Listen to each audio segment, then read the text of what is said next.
اعوذ باللہ من الشیطان الرجیم بسم اللہ الرحمن الرحیم قل اللہم مالک الملک تؤتی الملک من تشاء وتنزع الملک ممن تشاء وتعز من تشاء وتذل من تشاء بیدک الخیر انک علی کل شیء قدیر تولج اللیل فی النہار وتولج النہار فی اللیل وتخرج الحي من الميت وتخرج الميت من الحي وترزق من تشاء بغير حساب اللهم سبحانك لا علم لنا إلا ما علمتنا إنك أنت العليم الحكيم مولاي صل وسلم دائما أبدا على حبيبك من زانت به الرسول.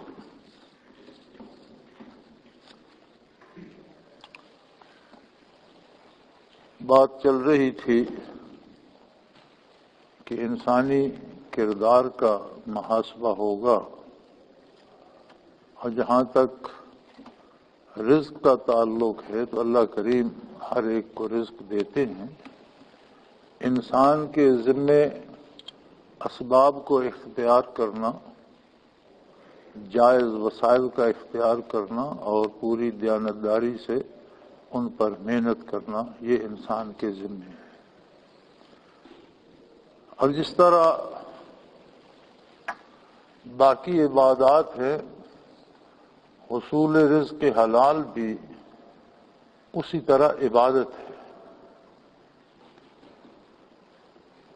انسان جس طرح عبادات میں آمیزش نہیں کرتا کہ الفاظ بھی وہی جو معمور ہیں، جن کا نبی کریم صلی اللہ علیہ وسلم نے حکم دیا ہے، وہی دہراتا ہے. حرکات بھی وہی ہوتی ہیں، رکوع و سجود بھی وہی ہوتا ہے. اور کوئی شخص یہ نہیں چاہتا کہ وہ عبادت کرے اور پھر اس میں ناروا حرکات کی آمیزش کر کے یا غیر مسنون الفاظ اس میں ادا کر کے اپنی عبادت کو خراب کرے. ایسا کوئی نہیں چاہتا. ہر شخص کی کوشش ہوتی ہے کہ جو صحیح طریقہ ہے اس کے مطابق کیا جائے. تو اسی طرح حصول رزق حلال بھی عبادت ہے. اب کوئی چاہے کہ وہ دنیا بھر کا رزق سمیٹ لے جائز اور ناجائز وسائل سے، تو یہ اس کی غلطی ہے. جو رزق اس کے پاس ہے، اگر وہ جائز وسائل اختیار کرتا اور دیانتداری سے محنت کرتا تو بھی اسے مل جاتا.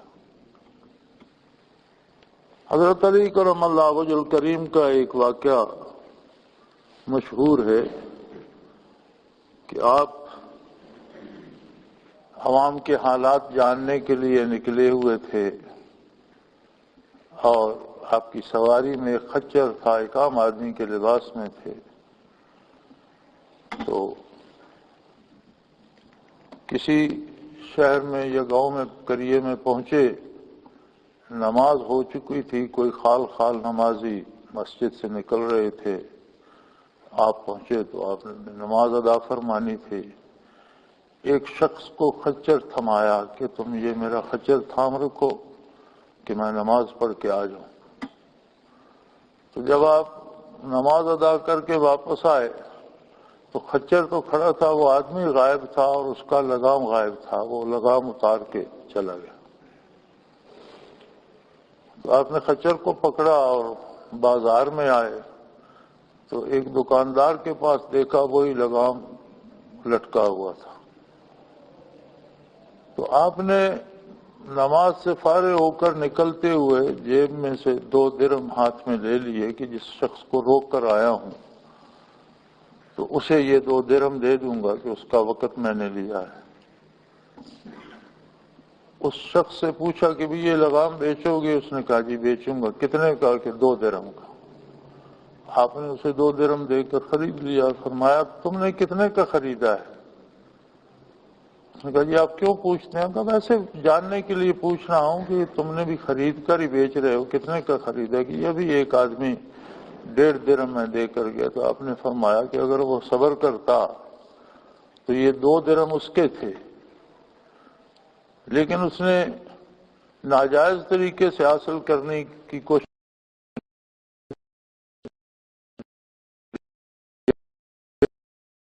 لیا اور وہ حرام لیا۔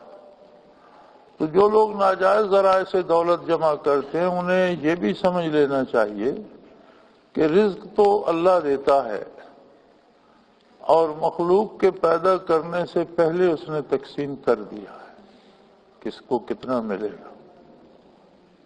اللہ یبسط الرزق لمن یشاء ویقدر، جسے چاہتا ہے زیادہ دے دیتا ہے، جسے چاہتا ہے کم دیتا ہے۔ اما الانسان اذا ما ابتلاه فاکرمہ ونعمہ، کسی انسان کی آزمائش یہ ہوتی ہے کہ اس پر بہت زیادہ دولت، بہت زیادہ نعمتیں، بہت زیادہ راحتیں اللہ بھیج دیتا ہے، اور اس کی آزمائش یہ ہوتی ہے کہ ان راحتوں کے ہوتے ہوئے بھی اللہ کا شکر ادا کرتا ہے یا اللہ کو بھول کر نفس پرستی میں گم ہو جاتا ہے۔ وَأَمَّا إِذَا مَا ابْتَلَاهُ فَقَدَرَ عَلَيْهِ رِزْقَهُ، کسی پر یہ آزمائش آ جاتی ہے کہ اس پر روزی تنگ ہو جاتی ہے، مفلوق الحال ہو جاتا ہے، اور اللہ کریم یہ دیکھتے ہیں کہ اس مفلوق الحالی میں یہ میرا دامان رحمت ہی تھامتا ہے، میرے ہی دروازے پہ رہتا ہے، یا پھر مختلف دروازوں پہ کاسہ گدائی لے کر نکل جاتا ہے اور مجھے بھول جاتا ہے۔ تو انسان کے ذمہ ہے وسائل کو اختیار کرنا، جو وسائل اللہ نے دیے ہیں، ہاتھ پاؤں دیے ہیں، عقل دی ہے، دماغ دیا ہے، حصول رزق کے حلال کا حکم دیا ہے، تو روزی پیدا کرنے کے لیے محنت کرے، کوشش کرے۔ اب ملتی کتنی ہے؟ ملے گی وہی جو نصیب میں ہے، اور اس کا عجیب نظام ہے۔ بعض لوگوں کو کروڑوں دے دیتا ہے لیکن وہ اس پہ صرف چوکیدار ہوتے ہیں، وہ ساری عمر اسے رکھ کے بیٹھے رہتے ہیں، وہ مر جاتے ہیں تو کھاتا کوئی اور ہے۔ جس کے نصیب میں ہوتی ہے اس کے پاس چلی جاتی ہے، کھانا کسی اور کے نصیب میں لکھا تھا، چوکیداری کسی اور کے نصیب میں تھی، وہ دولت مند بن کے ساری زندگی بیٹھا رہا اور خود بھوک پیاس بھگتتا رہا کہ یہ پیسے خرچ نہ ہوں، جب مر گیا تو دوسروں نے کھا لیے۔ تو فرما دیجئے اے اللہ، حقیقی ملک تیرا ہے، حقیقتاً حکمران تو ہے، مالک الملک، الملک جو ہے یعنی جو حقیقی حکومت ہے وہ تیری ہے۔ تؤتی الملک من تشاء وتنزع الملک ممن تشاء، تو جسے چاہتا ہے اسے وقتی طور پر کچھ عرصے کے لیے کچھ لوگوں پہ حکومت دے دیتا، اور جب چاہتا ہے اسے لے لیتا ہے۔ کسی کی جاگیر نہیں ہے اقتدار و اختیار، اس طرح روزی تقسیم ہوتی ہے، اقتدار و اختیار بھی تقسیم ہوتا ہے۔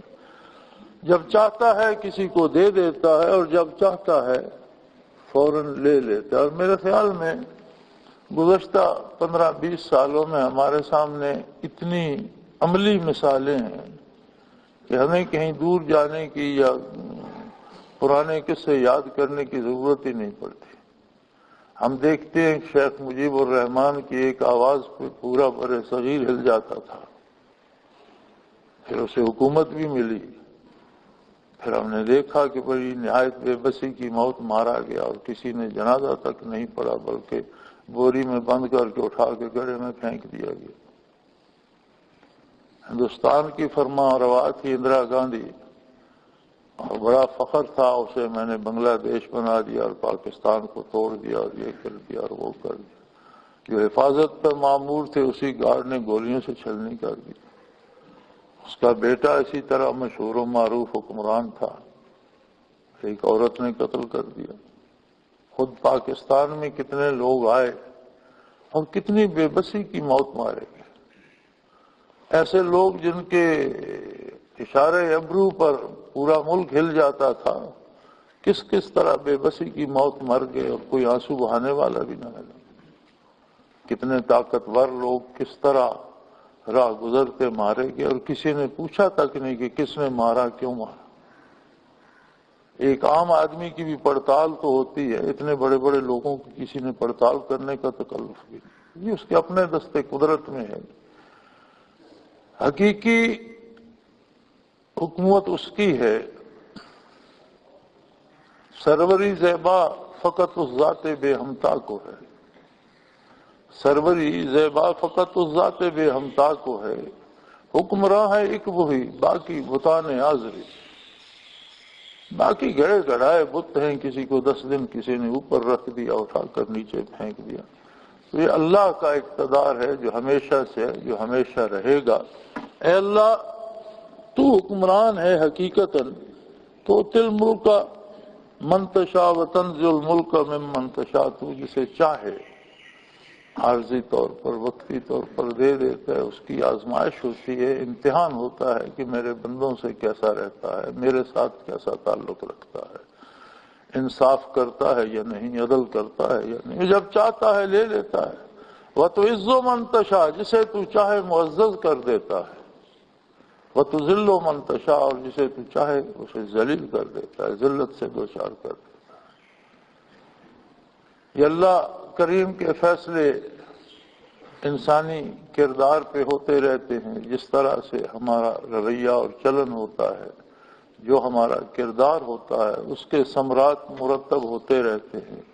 اگر کسی کے دل میں اللہ و اللہ کے رسول کی عزت ہوتی ہے اور اس کی عملی زندگی اس بات کی گواہ ہوتی ہے کہ وہ اللہ و اللہ کے رسول کی عزت کا پاس کرتا ہے، اللہ کریم اسے معزز کر دیتے ہیں. اور جو احکام الہی کو ذلیل کرنا چاہتا ہے، معاذ اللہ رسوا کرنا چاہتا ہے، اللہ اسے رسوا کر دیتے ہیں. وہ قادر ہے. بیدک الخیر، تمام طرح کی الخیر، جسے بھی بہتری یا بھلائی کہا جا سکتا ہے، جو بھی خیر کہی جا سکتی ہے، وہ ساری تیرے دستے قدرت میں ہے. انک علی کل شیء قدیر، کہ تو ہر چیز پہ قادر ہے، تو جو چاہے کرے. مشکل آسان، ممکن ناممکن، یہ مخلوق کے لیے ہے. اس مالک الملک کے لیے نہ کچھ مشکل ہے، نہ آسان، نہ کوئی ممکن ہے، نہ کوئی ناممکن. وہ جو چاہے وہ ہو جاتا ہے. ہر چیز اس کی بارگاہ میں دست بستہ حاضر ہے، جسے جو حکم دیتا ہے بجا لاتی ہے. تولج اللیل فی النہار وتولج النہار فی اللیل، یہ تو ہم روز دیکھتے ہیں کہ اللہ تو ایسا قادر ہے کہ رات کو دن میں داخل کر دیتا ہے. گرمیاں آتی ہیں، رات کم ہونا شروع ہو جاتی ہے، اور انہی اوقات پہ جن میں رات ہوتی تھی ان میں دن ہونا شروع ہو جاتا ہے. سردیاں آتی ہیں تو دن کم ہونا شروع ہو جاتے ہیں، اور وہی اوقات کبھی جس وقت ہم گرمیوں میں افطاری کیا کرتے تھے، آج کل اس وقت عشاء بھی پہلے لوگ پڑھ چکے ہوتے ہیں، تو وہ وقت رات میں داخل ہو جائے. تو ایسا قادر ہے کہ رات کو دن میں داخل کر دیتا ہے، دن کو رات میں داخل کر دیتا ہے. وَتُخْرِجُ الْحَيَّ مِنَ الْمَيِّتِ، مردوں میں سے زندہ کو پیدا کرتا ہے. انسان ایک نطفے سے پیدا ہوتا ہے، تو نطفے میں تو جان نہیں ہوتی. ایک بے جان مادے سے اتنی اعلیٰ تخلیق کو ایک جاندار انسان بنا دیتا ہے. پرندے انڈا دیتے ہیں، انڈے میں تو جان نہیں ہوتی، اس میں سے جاندار بچہ نکل آتا ہے. یعنی مردے میں سے زندہ پیدا ہو جاتا ہے، اور زندے کو مردہ کر دیتا ہے. تیری قدرت کاملہ ہے کہ زندہ ہوتا ہے تو اسے مردہ کر دیتا ہے. وَتَرْزُقُ مَن تَشَاءُ بِغَيْرِ حساب، اور جسے جو نعمت چاہتا ہے بے حساب دے دیتا ہے. کوئی تیرا دست قدرت پکڑنے والا نہیں، کوئی تجھے روکنے والا نہیں. حقیقت یہ ہے کہ اس بات کا اعتبار نہیں ہے کہ کون کتنا دولت مند ہے اور کس کے پاس کتنا اقتدار و اختیار ہے. دیکھنا یہ ہے کہ اس نے اپنے لیے اللہ کی رضا کتنی حاصل کی ہے.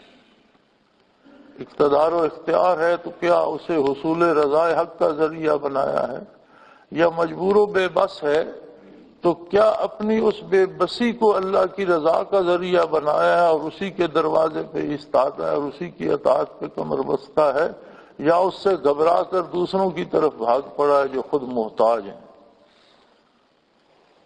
اور کوئی اس کے ساتھ زبردستی نہیں کر سکتا، کوئی زبردستی رزق چھین نہیں سکتا، کوئی زبردستی کوئی خوبی بنا کر اپنے ساتھ چسپاں نہیں کر سکتا. ترزق من تشاء بغیر حساب، جسے تو چاہتا ہے اور جو چاہتا ہے، جو نعمت جسے دینا چاہتا ہے، کوئی تجھ سے حساب لینے والا نہیں ہے کہ تو اپنے دست قدرت سے دیتا ہے، اپنے خزانوں سے عطا کرتا ہے، کسی سے کچھ مانگ کر نہیں دیتا، کسی سے کچھ لے کر نہیں دیتا کہ کسی کو پوچھنے کی ضرورت ہو۔ اور کائنات بسیط میں تیری ذات کے علاوہ ہر شے تیری محتاج ہے، جس کے پاس جو کچھ ہے تیری عطا ہے۔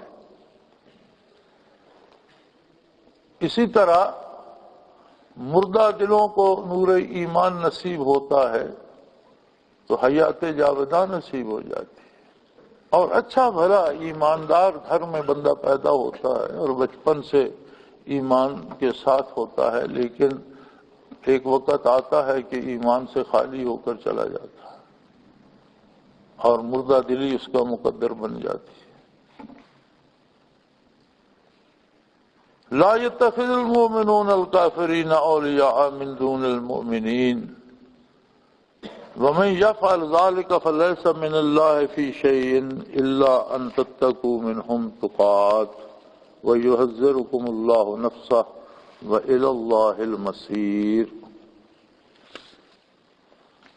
فرمایا ان دنیاوی معاملات اور دنیاوی مفادات کے لیے مومنوں کو کافر کو دوست نہیں بنانا چاہیے۔ لا يتخذ المؤمنون الكافرین اولیاء من دون المؤمنین، مومن کو مومن سے دوستی کرنی چاہیے، کافر سے نہیں۔ یہ معاملہ بڑا آج کا بہت ہی تشریح طلب ہے کہ دنیا ایک گلوبل ولیج جسے کہا جاتا ہے کہ ساری دنیا ایک شہر ایک گاؤں بن گئی ہے۔ معلومات کا تبادلہ، اخبار کا تبادلہ، اشیاء کا تبادلہ، کاروبار، تجارت، لین دین، آنا جانا، یہ پوری دنیا میں اب بالکل آسان ہو گیا۔ جیسے آپ ایک شہر میں کاروبار کرتے ہیں، اسی طرح آپ پوری دنیا میں ایک جگہ بیٹھ کر کر رہے ہوتے ہیں۔ جس طرح ایک شہر میں لوگ آتے جاتے ہیں، اسی طرح آج کل لوگ ساری دنیا میں گھوم پھر لیتے ہیں۔ بلکہ کئی دوست میرے ایسے ہیں کہ ہمارے ایک وکیل دوست تھے، ان کے پاس برطانیہ کے مقدمے ہوتے تھے، امریکہ کے ہوتے تھے اور فار ایسٹ کے ہوتے تھے، برما، ہانگ کانگ کے، جاپان کے۔ تو وہ ہوائی جہاز پہ پھرتے رہتے تھے، وہاں چلے گئے، ادھر پیشی بھگتی، وہاں چلے گئے۔ جیسے ایک شہر کی عدالتوں میں آدمی گھومتا ہے، وہ دنیا کی عدالتوں میں گھوم رہے ہوتے تھے۔ تو اس زمانے میں کس طرح سے کافروں سے تعلق نہ رکھا جائے؟ قرآن کریم نے یہ حکم نہیں دیا کہ کافروں سے تعلق ہی نہ رکھا جائے یا کافروں سے لین دین نہ کیا جائے یا جو انسانی حقوق ہیں ان میں تفاوت کیا جائے، اس سے نہیں روکا۔ انسانی حقوق مطلق انسان کے لیے ہیں، وہ کافر ہے یا مومن ہے، جن میں دو بنیادی حق ہیں۔ ایک زندہ رہنا، زندہ رہنے کا حق ہر اس بندے کو ہے جسے اللہ نے زندگی دی ہے، کوئی اس کی زندگی چھین نہیں سکتا سوائے اللہ کے حکم کے۔ اگر کوئی ایسا جرم کرتا ہے، ہر فرد یہ فیصلہ نہیں کر سکتا کسی کی زندگی چھین لے۔ اسی طرح عقیدہ رکھنے پہ نہیں آتی، وہ منع نہیں ہے، وہ دوستی نہیں ہے۔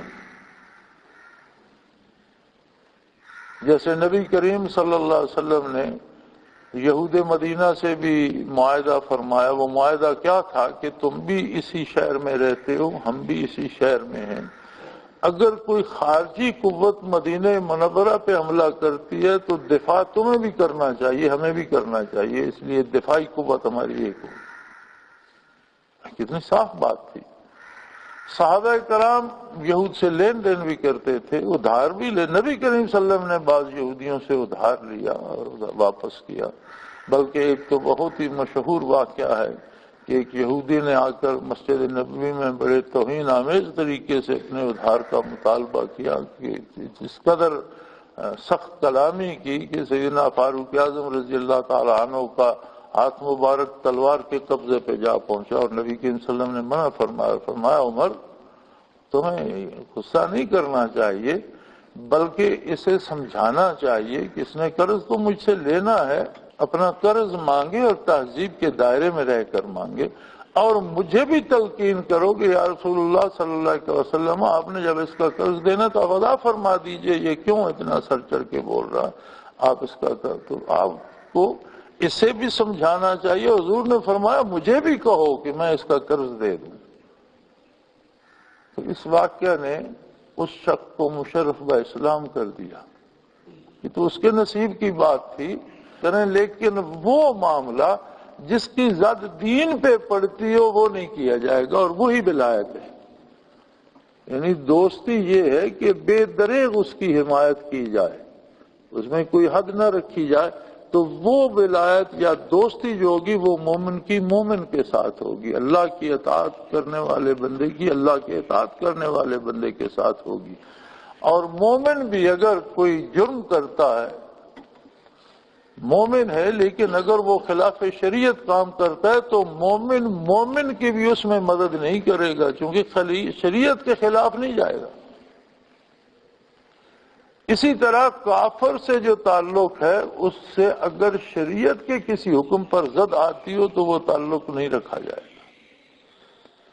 شریعت کے علاوہ دنیاوی ایسے امور ہیں جو مباحات میں ہیں جن پر کوئی پابندی نہیں، جیسے آپ تجارت کرتے ہیں، ملازمت کرتے ہیں، کسی کافر کی فرم ہے، آپ اس میں جاب کرتے ہیں، آپ اپنا کام کرتے ہیں، اس کی تنخواہ لیتے ہیں، اللہ خیر صلی اللہ منع نہیں فرمایا۔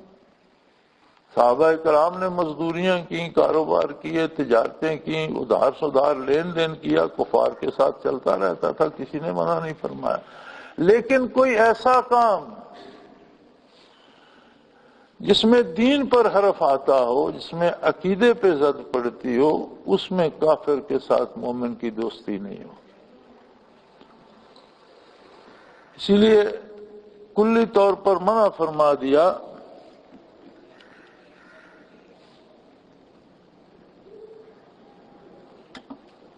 لا يتخذ المؤمنون الكافرین اولیاء، مومن کافروں کو دوست نہیں بنائیں گے۔ دوست کا مطلب ہوتا ہے کہ ہر بھلے برے وقت میں کام آئے، بلکہ وہ جو تشریح کی جاتی ہے دوست کی تو وہ تو یہ ہے کہ دوست باشد کی گیرت دستے دوست در پریشاں حالی و در ماندگی، کہ دوست تو وہ ہوتا ہے جو دوست کی مدد کو ایسے حال میں آئے جب وہ پریشان ہو یا کمزور پڑ رہا ہو تو پریشانی اور ماندگی میں اس کا ہاتھ پکڑے، اس کی مدد کرے۔ لیکن کوئی بھی دوستی احکام الہی سے متجاوز نہیں ہوگی، حتیٰ کہ اگر مومن بھی خلاف شریعت کام کرتا ہے تو مومن کی دوستی یہ ہے کہ اسے اس سے روکے۔ اگر مومن کا مومن دوست ہے اور ایک مومن کوئی ایسا کام کرنے جا رہا ہے جو خلاف شریعت ہے تو وہاں دوستی کا حق اس طرح ادا ہوتا ہے کہ اس کام میں اس کی مدد نہ کرے بلکہ اسے بھی وہ کام کرنے سے روکے۔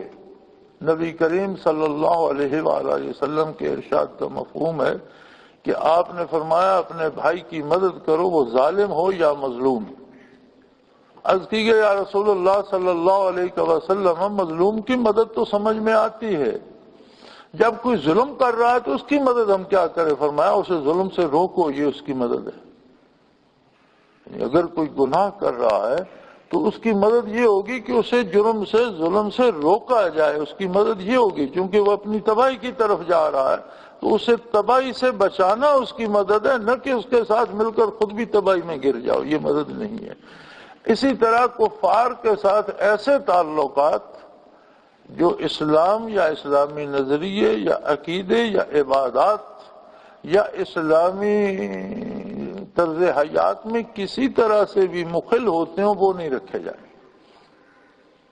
اس کے علاوہ معاشرے کا لین دین، کاروبار، ملازمت یہ منع نہیں ہے، لیکن دوستی منع ہے۔ دوستی سے مراد یہ ہے کہ ہر اچھے برے وقت میں اس کے ساتھ ہونا، یہ کافر کے ساتھ نہیں ہوگا۔ وَمَن يَفْعَلْ ذَلِكَ فَلَيْسَ مِنَ اللَّهِ فِي شَيْءٍ، اور اگر کوئی ایسی دوستی کافروں سے کرے گا تو پھر اس کا اللہ کے ساتھ کوئی تعلق نہیں۔ یہ اپنی طرف سے کہتا رہے میں مسلمان ہوں، میں نمازی ہوں، میں حاجی ہوں، میں فلاں ہوں، میں فلاں ہوں، میں عالم ہوں، میں فاضل ہوں، لیکن اللہ کریم اپنی طرف سے اعلان فرما رہے ہیں کہ میری طرف سے ایسا بندہ فارغ ہے جو ہر حق و باطل پر کافر کا ساتھ دیتا رہے اور اس کے ساتھ مشارکت میں چلتا رہے، اس کا میرے ساتھ کوئی تعلق نہیں ہے، میری طرف سے وہ فارغ ہے۔ الا ان تتقوا منہم تقات، ہاں بعض اوقات مصلحت کے طور پر، وقتی طور پر، جو مصلحت کے طور پر ہوتا ہے وہ ہمیشہ نہیں ہوتا۔ تو مصلحت کے طور پر اگر کوئی، جیسے جنگ میں یہ ہوتا ہے کہ ہمیشہ آگے ہی بڑھا جاتا ہے، لیکن مصلحت کے طور پر کبھی لوگ فوج کو پیچھے ہٹا لیتے ہیں، تو وہ جنگی مصلحت ہوتی ہے۔ وقتی مصلحت کے طور پر اگر کوئی جان بچانے کے لیے یا اس طرح سے مجبور و بے بس ہے کہ وہ کسی طریقے سے ان کے قبضے سے نکلنا چاہتا ہے، وہ اور بات ہے، لیکن حق یہ ہے، اصل بات یہ ہے یحذرکم اللہ نفسہ، کہ بندے کو اللہ کی ذات سے اور اس کی ناراضگی سے ڈرنا چاہیے، بندوں سے خوف کیسا؟ بندے تو سارے بندے ہیں، کوئی کیا کر لے گا، بندوں سے مصلحت کوشی کیسی؟ اصلی بات تو یہ ہے، حقیقی بات تو یہ ہے کہ بندے کو اللہ کے غضب سے ڈرنا چاہیے۔ اللہ کریم ناراض ہو گئے تو اس کا مداوع کوئی نہیں ہے، بندہ کوئی ناراض ہوتا ہے تو ہو جائے، بندہ تو خود بندہ ہے، محتاج ہے، وہ کیا کرے گا۔ وَإِلَى اللَّهِ الْمَصِيرُ، اور انجام کار سب کو اللہ کے حضور حاضر ہونا ہے۔ کتنی دیر دنیا میں رہ لو گے؟ کتنا تمہارے پاس کتنی ضمانت ہے زندہ رہنے کی؟ کیا خبر اگلا ہی لمحہ موت کا لمحہ ہو؟ سانس لیا ہے، دوسرا سانس لینا ہے یا نہیں، کسی کے پاس یہ ضمانت نہیں ہے۔ اور موت جو ہے وہ بارگاہ الوہیت کی حاضری ہے۔ من مات فقد قام قیامتہ او کما قال رسول اللہ صلی اللہ علیہ وسلم۔ ایک تو قیامت وہ ہوگی جس میں ساری مخلوق کو جمع کیا جائے گا، لیکن ایک چھوٹی قیامت حضور فرماتے ہیں یہ بھی ہے کہ جو مر گیا اس کی قیامت تو آ گئی، کہ اس کا جو عمل کا جو شعبہ تھا وہ تو بند ہو گیا، اور جو کچھ اس نے کیا ہے اس کے نتائج کے اس کے سامنے آنے شروع ہو گئے۔ برزخ میں بھی تو ایک انتظار گاہ ہے یوم حشر تک، لیکن انتظار گاہ میں بھی ہر آدمی اپنے کردار کے مطابق رکھا جاتا ہے۔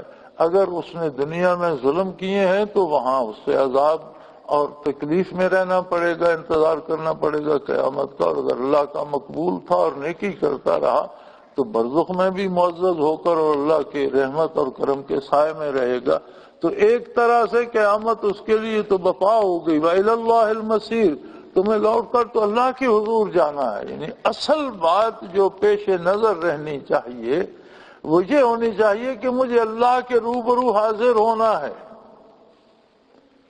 اب میں کیا کر رہا ہوں، کس سے دوستی کر رہا ہوں، میری دوستی کے کیا نتائج مرتب ہو رہے ہیں، کن لوگوں سے میرا تعلقات ہیں، اس کا نتیجہ کیا ہو رہا ہے، اس ساری بات سے دیکھنا تو یہ چاہیے کہ فردہ قیامت یہ سب کچھ میرے سامنے ہوگا، تو اللہ مجھے اس دن کی شرمندگی سے بچائے اور اسے مد نظر رکھ کر اور اللہ کی غضب سے ڈر کر زندگی گزارو۔ قُلْ إِن تُخْفُوا مَا فِي صُدُورِكُمْ أَوْ تُبْدُوهُ يَعْلَمْهُ اللَّهُ۔ اب کوئی چاہے کہ وہ خفیہ طور پر، جی کوئی میں کسی کو پتہ نہیں چلنے دیتا میں گناہ کر رہا ہوں، کسی کو خبر نہیں ہے، یا میں دھوکے سے پیسے لے رہا ہوں کسی کو خبر نہیں ہے، یا میں نے اندرون خانہ کفار سے تعلقات استوار کر رکھے ہیں، مسلمانوں کی جاسوسی کر رہا ہوں، یا مسلمانوں پر ظلم توڑوا رہا ہوں، مسلمانوں کی تباہی کا سبب بن رہا ہوں، لیکن یہ سارا پس دیوار ہے، پس پردہ ہے، کسی کو خبر نہیں۔ فرمایا چھپا کر بھی کرو، اپنے دل کے اندر بھی رکھو، یا ظاہر کر دو، اللہ کی ذات کو کوئی فرق نہیں پڑتا۔ جیسا تمہارا ظاہر اس کے سامنے کھلا ہوا ہے، اسی طرح تمہارا باطن اس کے سامنے کھلا ہوا ہے۔ چھپاؤ گے تو بندوں سے چھپا لو گے، لوگوں سے چھپا لو گے، ماحول اور معاشرے سے چھپا لو گے لیکن اللہ کریم سے نہیں چھپا سکتے۔ ان تخفوا ما فی صدورکم او تبدوہ یعلمہ اللہ، جو کچھ تمہارے دل میں ہے اسے چھپا کر رکھو یا اسے ظاہر کر دو، اللہ کریم اسے جانتا ہے۔ اور تمہاری تو حیثیت کیا ہے، تم تو ایک فرد ہو، ایک چھوٹی سی اکائی ہو۔ اللہ کی کائنات میں اس کی مخلوق کتنی ہے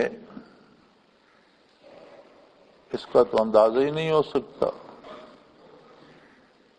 وما یعلم جنود ربک الا ہو، وہ اپنی مخلوق کتنے اس کے لشکر ہیں انہیں وہ خود ہی جانتا ہے، کوئی دوسرا گن نہیں سکتا۔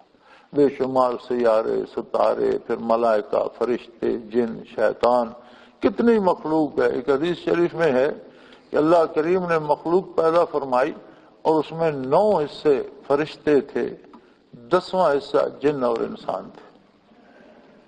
اس 10ویں میں سے 9 حصے شیطان تھے اور 10واں حصہ باقی جن اور انسان تھے۔ پھر اس میں سے بھی 9 حصے جنات ہیں اور 10واں حصہ انسان ہے۔ تو اب دیکھ لو انسان کتنے ہیں، جنات کتنے ہوں گے، پھر شیاطین کتنے ہوں گے، ملائکہ کو تو میرے خیال میں بات شمار سے گزر جاتی ہے۔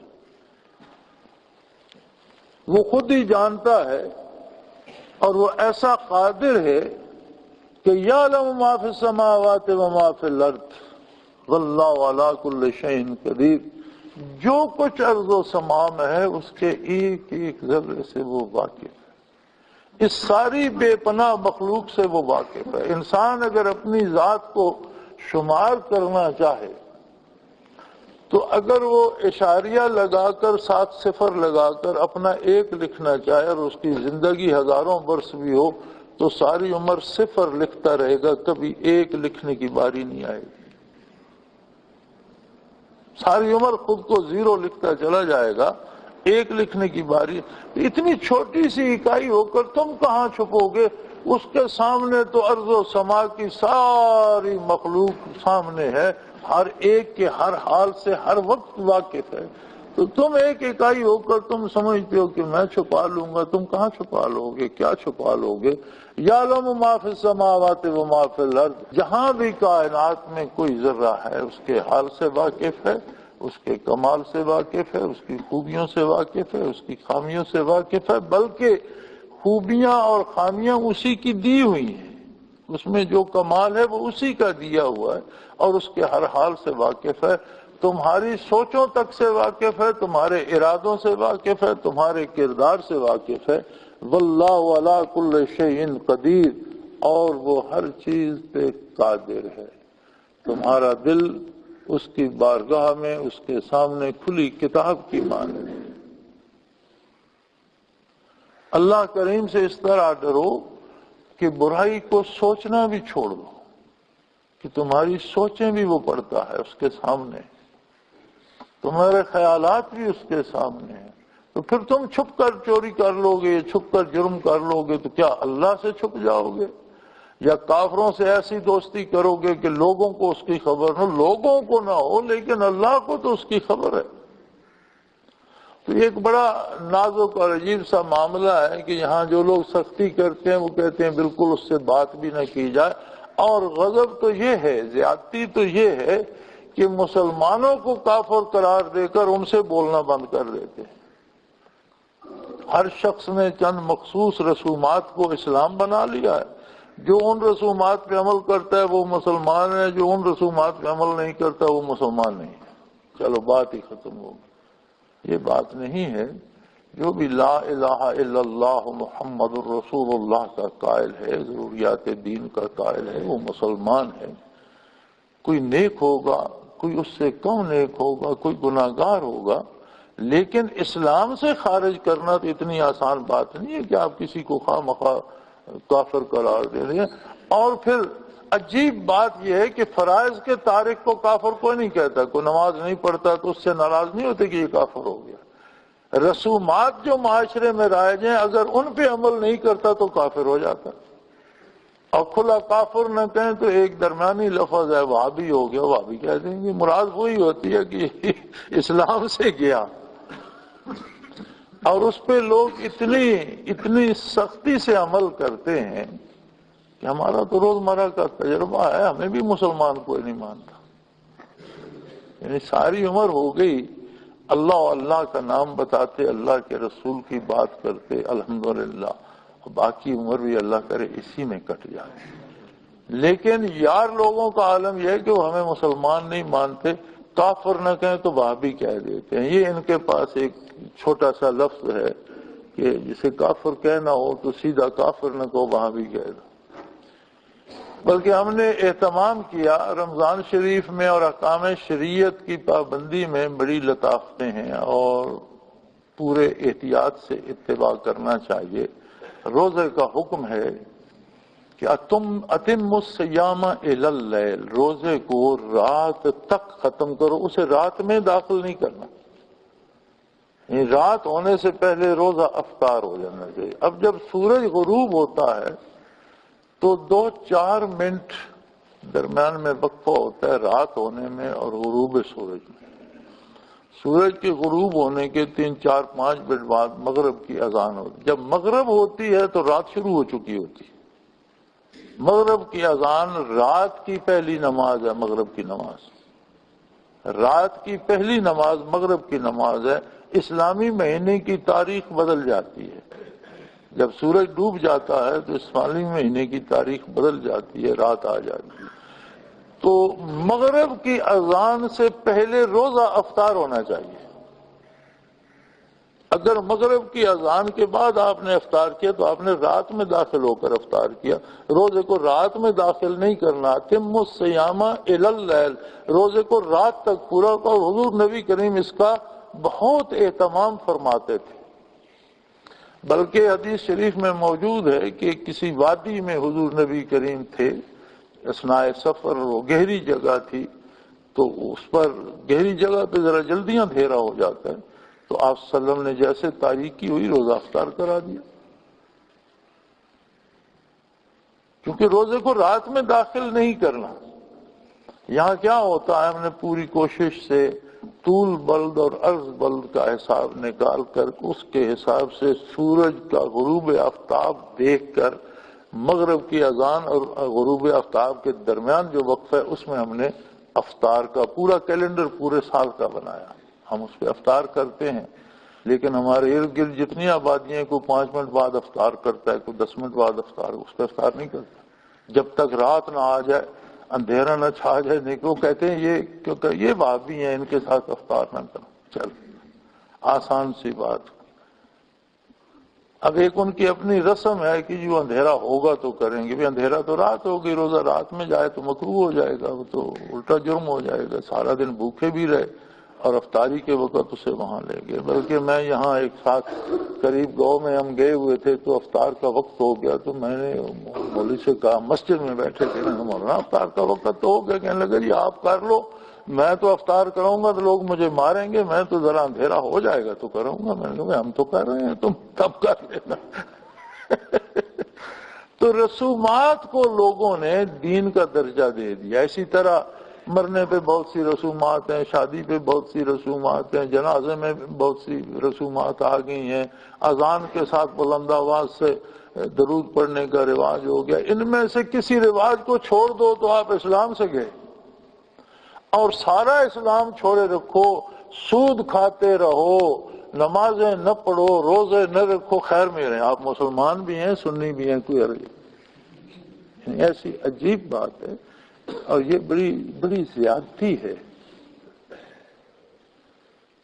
بلکہ کافر کے بھی انسانی حقوق اور معاشی اور معاشرتی حقوق ہیں، ان کا تحفظ کیا جانا چاہیے بحیثیت انسان، اس کے ساتھ بیٹھنا۔